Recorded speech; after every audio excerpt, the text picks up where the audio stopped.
The third one, which gentleman here talked about, is insecurity, right? This is most of the times privacy is associated with information security, which is also partly correct, right? What is insecurity? Everybody says that Aadhaar database is prone to hacking, and therefore we should not have a centralized database where all our biometric information is stored. Okay. Now, if for example this centralized information repository CIR is hacked, is it a violation of privacy? It's a violation of privacy. Okay. How serious it is? Very serious. So who should take responsibility for this information repository to be secure, as secure as possible? Every stakeholder, right? Every stakeholder. Okay. So for example, we can have different mechanisms, right? We and Professor Amit Prakash also talked about it quite some time back. So why can't we have Aadhaar biometric information in your cell phone, not in the centralized database? So centralized database, we know that it is prone to hacking. It may be insecure, and if once hacked, then it can hack 1.3 billion Aadhaar cards, right? Why can't you put the onus on the user? Put it on mobile phone or some device, you give some device, small device, right, which will have all this biometric information, and you can authenticate on that itself. You don't have to really depending upon the centralized repository in order to authenticate, right? Is it a suitable solution? Economic feasibility. And where is the onus now? The onus is not with the government. Onus is with you, right? So you have to take responsibility in order to make sure that your biometric information is safe and secure, right? More prone to be hacked or more insecure. More insecure. That's the reason why the Aadhaar has. Now the state has its own resources. Right. Can protect more base. By more base. But the individual who I may not be able to secure my data. Okay. If it is with me. Okay. What if it gets hacked? There are millions of Aadhaar cards getting hacked if there's hacking being done. And what if you just lose your device and that will be just like 10 people, 20 people whose data is being lost? So you're just putting your privacy ahead of you're seeing it's the privacy being leaked. So it is a onus, right? So for example, if all of us, so should there be a provision in the Aadhaar Act saying that if you cannot protect your biometric information, put it in Aadhaar database. If you can put it, if you are able to secure your personal biometric information, keep it in your hand, no? So should there be a provision of Aadhaar Act such as this? Our Aadhaar Act does not provide that, right? So could there be a policy which says that it's up to you. If you want to put it in a centralized database, put it. Government will take responsibility to some extent in protecting it. But if it gets stolen, it was stolen along with millions of others, right? If you want to take the ownership, take it in your hand. I will give you a biometric device, you purchase it for 10,000 bucks and then put it your biometric information on that, right? You do all the authentication locally. Possible, right? But this requires policy intervention, right? And this requires a clear distinction of what privacy is what we are talking about, right? This is information insecurity. Like what you said, right? Your private information is being hacked, I have to protect it. Now, who will take the responsibility? The state or a firm or an individual like you and me, right? And the important thing is the information once stolen need not be used immediately. It can be used after a long time, right? And therefore, there is a temporal aspect to information insecurity, right? And this is a violation of privacy. So on a scale of 1 to 10, how do you rate? I have to again ask you, how do you rate information insecurity as violation of privacy? Can this be sort of compared to, for example, the secondary use and the aggregated information that we discussed? Is it possible to prevent information insecurity? Is it possible to prevent? Sir, is it possible to prevent information insecurity? Is it possible? So everybody, including Nandan Nilekani, is saying that biometric database is 100% tamper proof. They are confidently saying no. CEO of UIDAI pronounces that it is 100% safe. So is it possible that we can do that? We can do that? Maybe at the time. Okay. So here we have technology to assist us, right? So this is using technology, it is possible to find a solution which is not 100% perfect, but 99.9999% perfect, right? So that we can keep the information secure. It's possible, right?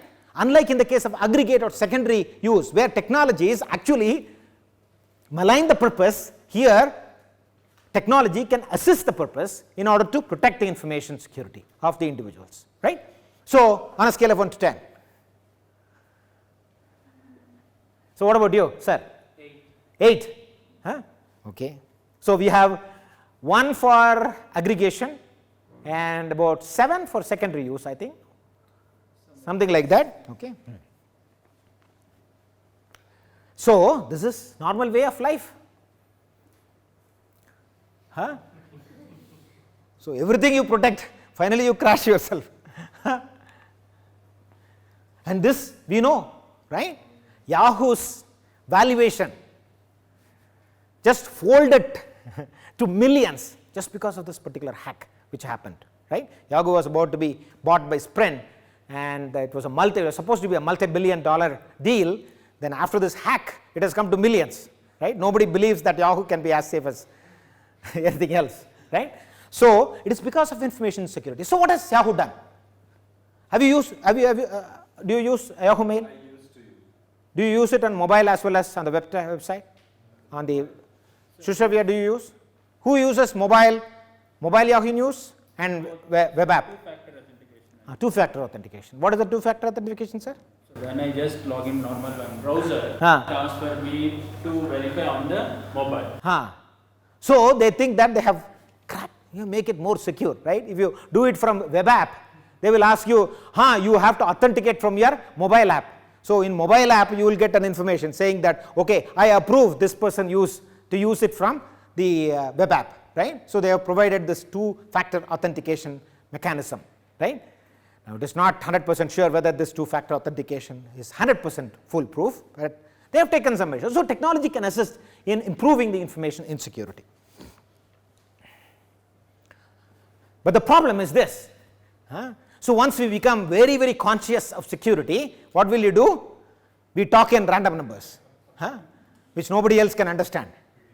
And most of the times, this is what happens. So we remember all the passwords, right? We remember all the passwords because we have to have different passwords in order to protect our information, right? So we remember all these passwords, write it down and all, but finally we forget our name. So it's quite possible that this kind of a thing can happen, right? So insecurity is a problem, right? But to some extent it can be countervailed by, for example, technology.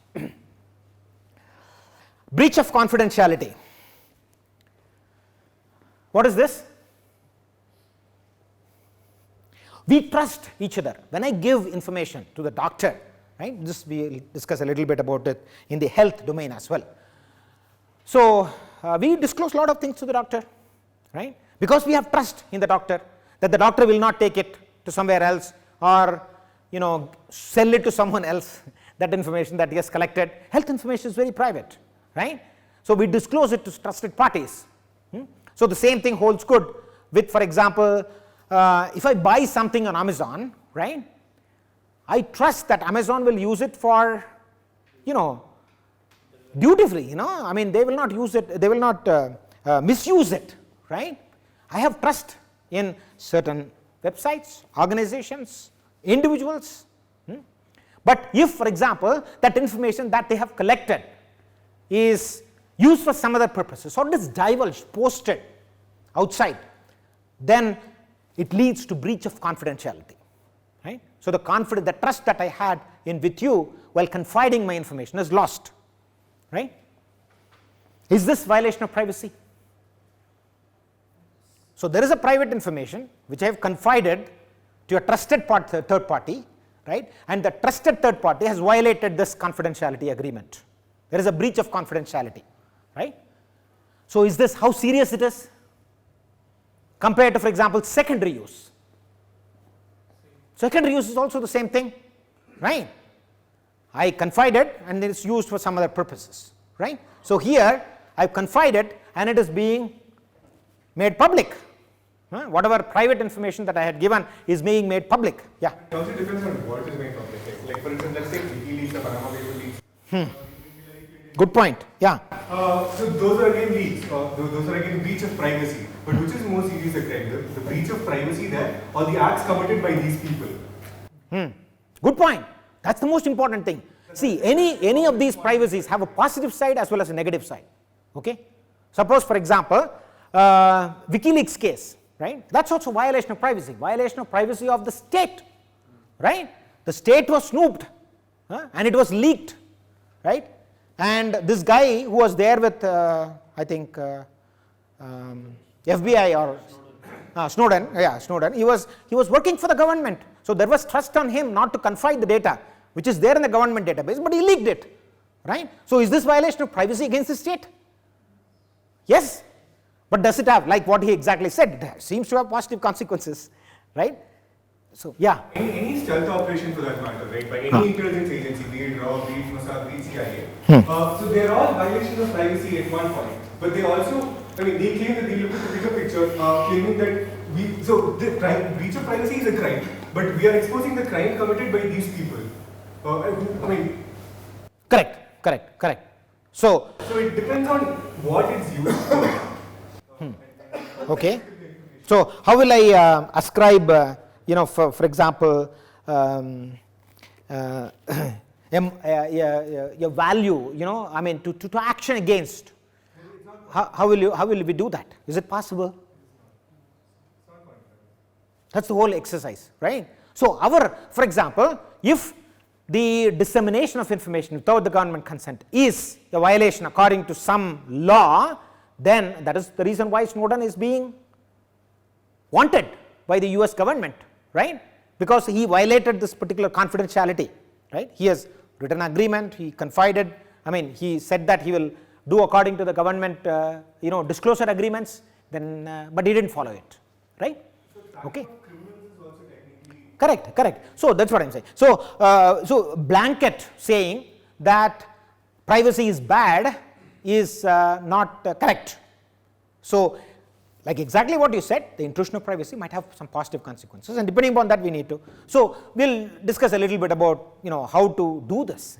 How will the state do it, right? How will the regulator do it? We'll discuss a little bit about that, right?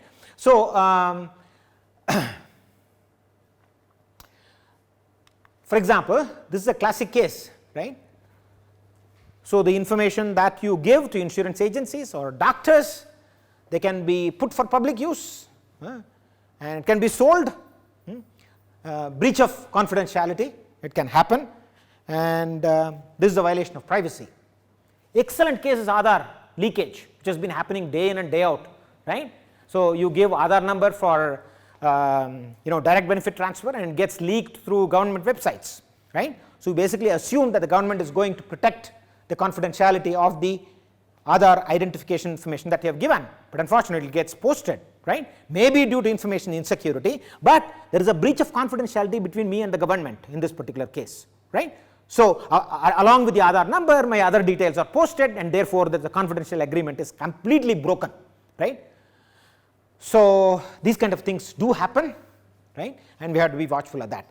So on a scale of 1 to 10 again, if you take breach of confidentiality, how would you rate it?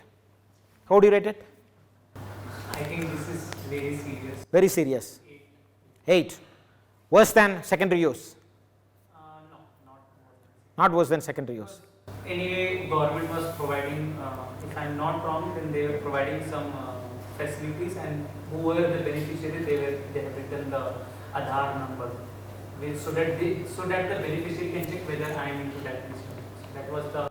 That was the purpose. The intended purpose was that everybody can go and check whether their name is there or not. But unfortunately, they get to know about other details of other Aadhaar holders, right? And public at large can also do that. Okay. So this is another dimension of security. Increased accessibility. See, the reason why, for example, the privacy has become very important today is that the information is in digital form, and therefore it is easily accessible, right? So previously we used to write our address and all those things, and we used to willfully submit to any government. So any government form if you take, it will contain all the information that you can provide, right? including your mobile number, address, blood group, things like that. What is the purpose of collecting this information? Nobody knows. But the form will contain ditto all the information that you can provide, right? But at that time, it was in paper and pencil, and it is quite possible that it may not be used very effectively. But today it is all in the digital form, and that's one of the reasons why it is, for example, increasingly becomes accessible, right? And increased accessibility is very evident using this. Truecaller. Right? So Truecaller uses reverse lookup. So previously, if you know the name, right, you can find out the mobile number. But if you know the mobile number, can you find out the name? Yeah. In previous times, it is not possible because the yellow directory or the white telephone directory which BSNL used to publish and all. No, you get the alphabetical order of the name, then you can find out the number. But reverse lookup is very difficult, right? Today Truecaller aramse does that, right? And not only gives information about me, my photograph also it gives, right? Without anybody's consent. So you can get to know about your friends, their photograph, everything. Why? Because the reverse lookup has become so easy, right? Accessibility of information, it's all in digital form. So given, for example, your mobile number, using the algorithms that Professor Srisha talked about, you can quickly search and come up with this particular name and number, right? So very funny, very funny. Sometimes it can be really, really funny. There is a director called Jewel Singh in IBM, okay. Her name is Jewel Singh. I got a Truecaller when she called, right? I didn't have that number, so I used Truecaller to look it up, and says that she's a jewelry person and all. She is working at IBM as a consultant. But algorithms can do all these tricks, right? Jewel must be a jewelry shop. Right?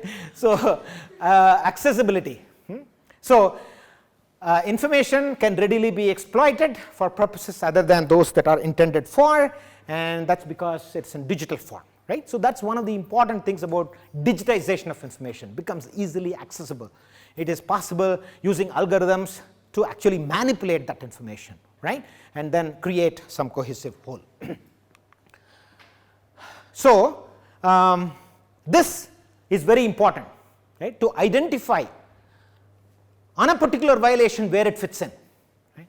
Once you are able to sort of narrow it down to a particular aspect of violation, then it is possible for you to identify the cost and benefits of violation, then attribute a scale of 1 to 10, and then take punishment, right? And these have to be enacted through laws and regulations, right? So we'll discuss a little bit about that. Intrusion. This happened, no? Rahul Gandhi's Twitter account was hacked, and Congress uses it. Is this violation of privacy? Intrusion, right? Intrusion into someone's domain. So there are various dimensions. So how firms and government should handle this? So we have discussed some major aspects of the information privacy violations. Who should handle it? Individuals like you and me, or firms, organizations, or government should do it, and how do they do it, right? This is an excellent example.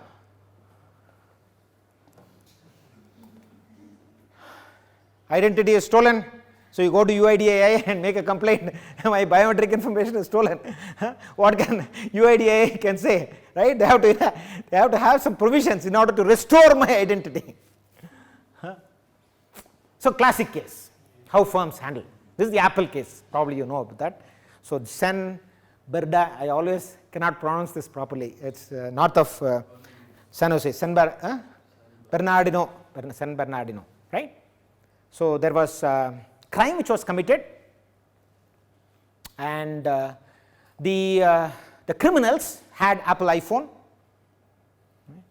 So they were shot after the particular incident, but however the government, the FBI, wanted to interrogate basically they wanted to find out what information was stored in their Apple iPhone. Actually Apple iPhone was connected to Apple iCloud, so all the information had moved to iCloud. But you needed authentication in order to get access to this particular data which was held on the phone of the criminals. Criminals were dead, right?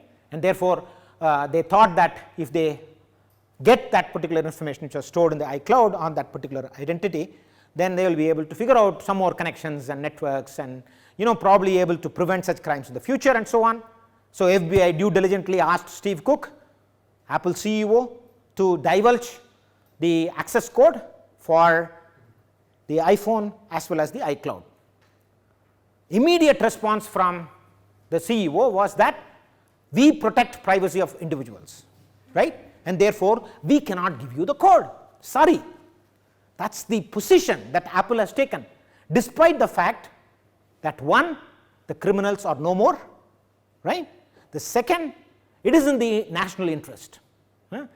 So, Steve Cook made a decision like this, despite these two compelling reasons that it will not give access to the code, right?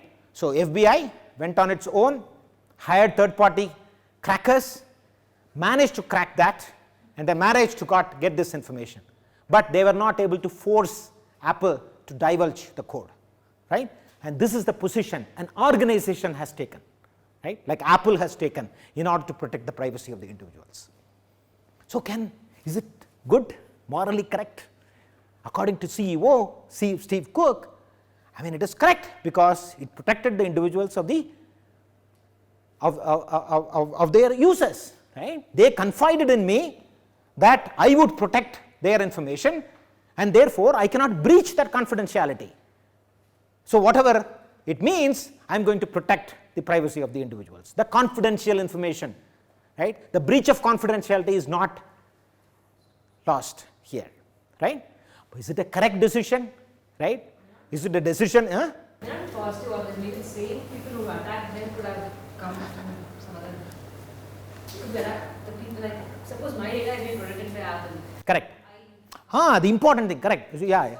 We have agreement to not share the data, but they have people who have been attacked by these people could again come and attack me because. Exactly. That's the argument Steve Cook gave, right? Suppose if I divulge you the code, right? Now it is quite possible that it can be leaked or whatever it is, and that same code cracking mechanism can be used by someone else to crack all the other users. That's what you are saying, no? Or is it different? So this is one possibility, right? So I give you a code cracking methodology, right? And somebody else can use this code cracking methodology to actually hack into my phone and my iCloud, right? So you are making all the other users' information insecure by divulging this. But why right? Apple has to give the code cracking mechanisms? They can just give the code. It's stored on. Possible. Then you can find out, what is the mechanism by which the code was generated. Algorithms. It is given by algorithm. So you can actually find out an algorithm which generated this particular code. Not giving. Third parties can use algorithms to crack it. Correct. So either the algorithm, either you know the algorithm or you know the passcode. If you know the passcode, you can do reverse engineering and actually create the algorithm. Am I correct or not? So it is possible. Once you create this generic algorithm, then give me Apple phone number or IMEI number, I will be able to give you the code. It's possible. Technology wise, it's possible, as Professor Shisha has told, right? So by divulging, I am actually risking all the other users, and therefore I will not do it. That's the logic which Steve Cook gave. Shisha, what did he say? I was saying that Steve Cook's decision is not necessarily negative, positive, because maybe the people who attacked them, people who have they could also attack their users whose information, if it had been given out, could have swayed other crimes. Possible. That's why FBI wanted it, right? That's the reason why FBI wanted it. But the position taken by the firm is very different, right? The position, irrespective of the national interest, right? I want to protect my users' privacy. That's the position that the organization has taken it, right? Whether it is good or bad, it's a national interest or not, whether it is totally beneficial or loss, I mean that is but it's a policy. It's a policy of Apple, right? So this is one of the ways by which the companies attack the privacy problems, right? So if you have confidential information, then it is possible that companies can take this position. A lot of Aadhaar cards were generated, fake Aadhaar cards. They faked iris, they faked biometric, thumbprints and things like that. And Kanpur and government busted it, right? I mean, one possibility is that the government can take a very active role in cybercrime and then actually protect the privacy of the individuals whenever this kind of events happen, right? But we need to have capability to do that, right? We need to build capabilities in order to do this forensics. This is just yesterday released. So government can be surveilling, right? And it can be used for both positive as well as for negative consequences. So somebody posted a text which says that, you know, something about a Chinese marrying or something like that of a Western girlfriend or someone, and he was jailed because this was detected from the text speeches that were going out in WeChat. So government can take these kind of measures, right? So government can say that it owns all the data and therefore it can take whatever. For example, in the case of Aadhaar, that's why Aadhaar has become such a very big issue, because government controls that biometric information database that it is using. It's very sensitive, right? And what if government starts making use of it in ways other than what it is intended for, right? So we need to be a little bit careful about that. We will come and have a look at it.